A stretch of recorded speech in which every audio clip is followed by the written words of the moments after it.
কালকা সকালে সবাই সাদা পাঞ্জাবি পরাবি, নামাজ পড়ে একটু ঘুরমুনি, ঈদের দিন বললে কথা। আমার সমস্যা নাই, আমি একটা সাদা পাঞ্জাবি কিনে আনছি নতুন। তাহলে তো হইছেই, আর ঝামেলা কই? সবুজ একটু এদিকে হন হন, তোর তো মনে হয় পাঞ্জাবি অনেকটা আছে নতুন, আমার একটা পাঞ্জাবি দেন ঈদের দিন পরার লেগা। আমার পাঞ্জাবি আছে রে, কিন্তু দিতে পারবো না রে, সব তো নতুন। নতুনটাই দে।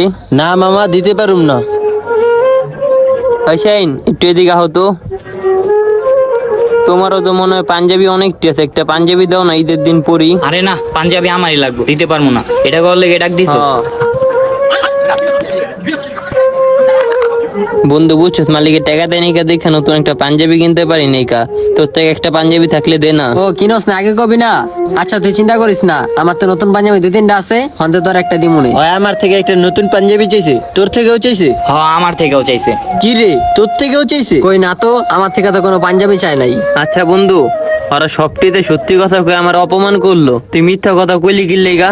শোন, কোন প্রকৃত বন্ধু চায় না তার বন্ধুকে অপমান করতে, সবসময় চায় তার বন্ধুর সম্মান বাড়াইতে। আমিও যদি তোর এই কথাটা কইতাম, তাহলে ওরা সবাই মিলে তোর অপমান করতো। আমি চাই না আমার গরিব বন্ধুদের সাথে কেউ মজা লোক। আমি দোয়া করি আমার বন্ধুগুলো একদিন সব হলো। আয় তোর না পাঞ্জাবি লাগবো, আয় দিতাছি।